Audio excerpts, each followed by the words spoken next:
Hello there, fellow math enthusiasts. Mrs. Delzati here. Today we're taking a look at Unit 7, Notes Day 2. We're going to be working with similar polygons. But first, a quick warm-up. With number 1, I'd like us to be able to go ahead and to solve the proportion. Keep in mind, to solve a proportion, we cross-multiply. We'll say 4x is equal to 3 times 16. 3 times 16 will give me 48. And then I've got to go ahead and divide both sides by 4, which will give me x is equal to 12. I'm going to do the same thing with number 2. I'm going to cross multiply. 5 times y, that's 5y, is equal to 8 times 25, which gives me 200. And if I divide both sides by 5, I will get that y is equal to 40. And then number 3, again, we'll go ahead, we'll cross multiply. 6 times 11 is 66, is equal to the other diagonal, 2 times z plus 3. That 66 is equal to 2z plus 6. I'm going to subtract the 6. That's 60 is equal to 2z, where if we divide by 2, we get z to be equal to 30. All right, looking at number 4. Number 4 says in the diagram, AB to BC is 3 to 4. So I'm going to put a 3 up and I'm going to put a 4 up. And it tells me AC is 49. Now I know that 3 plus 4 does not equal 49, which is why I've got to tack an x right next door to both of those. And then I can set up my equation. 3x plus 4x is equal to 49. Making 7x equal to 49. And if we divide by 7, we've got x to be equal to 7. Now I want to be able to find AB and BC. AB matches up with the 3. So 3 times 7 is going to give me 21. And if I take a look at my label, I'm dealing with feet. So 21 feet is AB. And then if I go ahead and do 4 times 7, that's going to go ahead and give me 28 feet, and that will give me BC. So these few problems, those are problems that we saw previously. Now we're going to go ahead and we're going to move into similar polygons. Now, by definition, 2 polygons are similar if all sets of corresponding sides are proportional, meaning that their sides will all reduce down to the same ratio, and if all sets of corresponding angles are going to be congruent. So basically what we're going to see here is we're going to see the exact same shape, only the sizes are different. So I'm going to start with a big right triangle, and then I'm going to put in a little right triangle. All right, I have the right angles marked. If I mark this top angle congruent to this top angle, and then these 2 bottom angles congruent to each other, this left side will have to be proportional to that left side. The hypotenuses are going to have to be proportional, and then the bottom legs will also be proportional. All right, so it's the exact same shape, only it's different sizes. A non-example, just because I have a right triangle, what if I had something that looked like this, and I said those 2 pieces were equal, and then I gave you something that looked like this? While those are both right triangles, they're not the exact same shape, which means that they cannot go ahead and be similar polygons. All right, let's go ahead, let's see how this works. So if I give you triangle CAT is congruent to triangle DOG. Keep in mind that the letters, they go ahead, they match. Angle C is going to match with angle D. So if angle D is 37, angle C also has to be 37. Angle O, well, let's take a look. O and A match. So if angle A is 82, then angle O also has to be 82. And then we're looking for angle G. Well, angle G matches up with angle T, but ooh, neither of those have angle measures in there. However, I do know that there's 180 degrees in a triangle. So I could say 180 minus 82 minus 37. I would get 61 for angle T and 61 for angle G. So we can go ahead, we can match up those angles. The angles will be congruent to each other. And then we use the fact that there's 180 degrees in a triangle to find any other missing angle. Now, part B, I want to write the proportional ratios. So what I'm going to do here is I'm going to start with CA. CA, well, let's look at it. CA goes ahead and it matches up with DO. We write that as a ratio. So I've taken care of CA. Now I'm going to move on to AT. And if I look here, AT goes ahead and matches up with OG. And then as I move along, I have CT. Well, CT goes ahead and matches up with DG. So by going ahead and writing these ratios, we can now go ahead and show that they are equal to each other.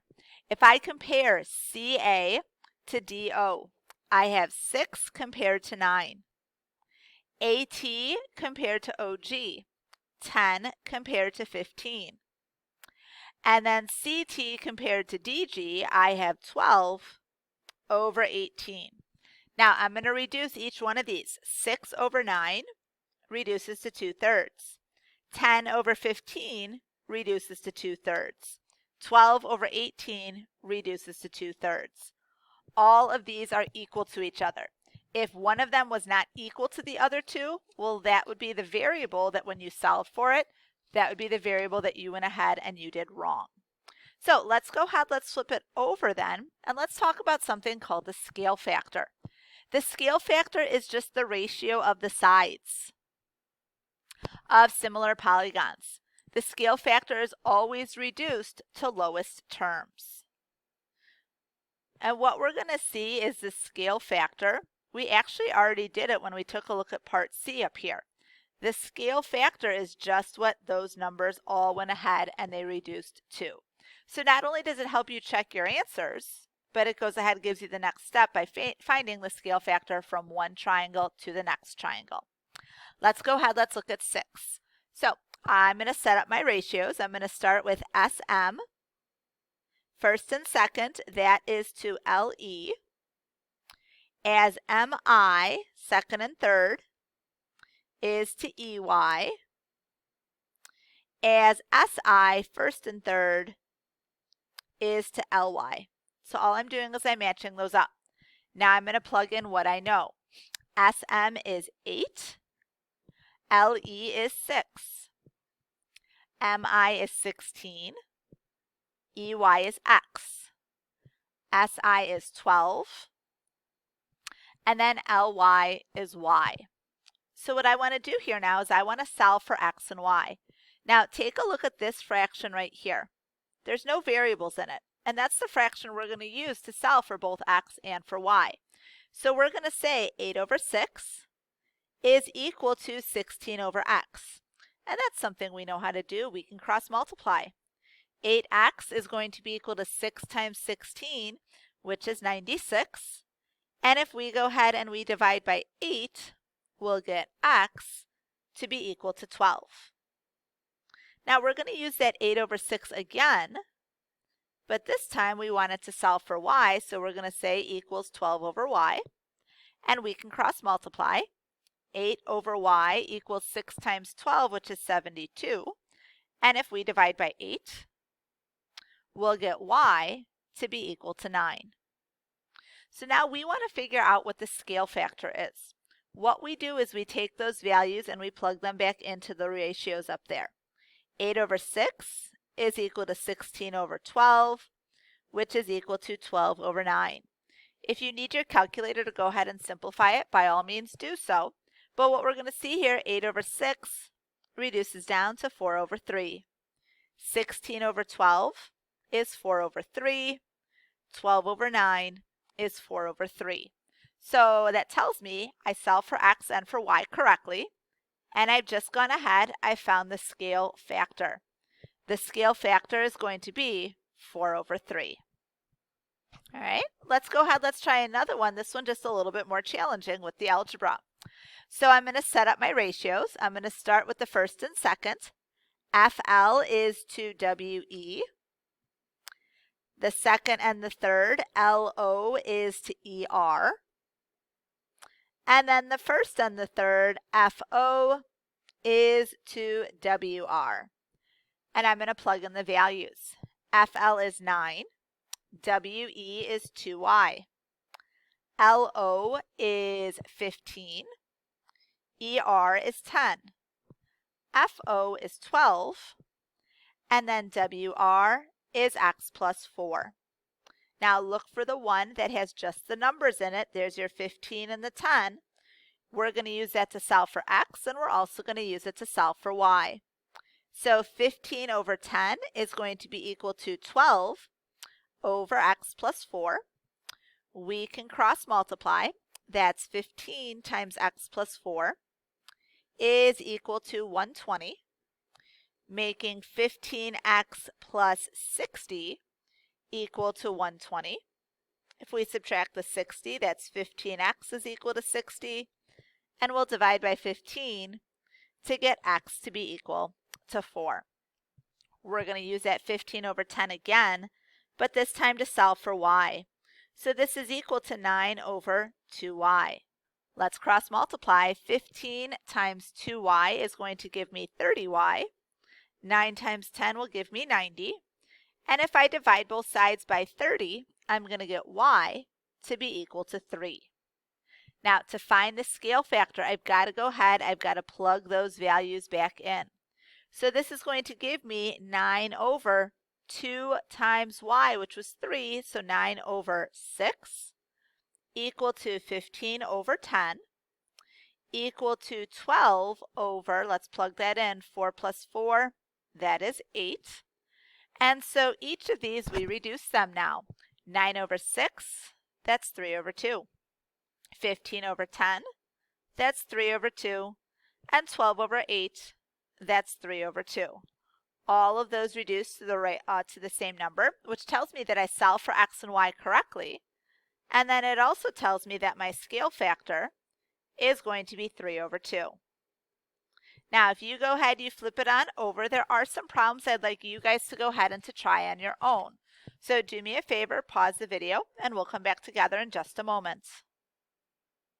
All right, so number 8, we're looking for our missing values. Keep in mind h and t, they are equal to each other, which is how we got h to be 58. G and m, they are equal to each other, which is how we got g to be 27. And then we can subtract 180 minus 58 minus 27 to get that the measure of angle y is equal to 95. Part B, we wanted to write our ratios. And then part C, we wanted to check that those ratios were equal to each other.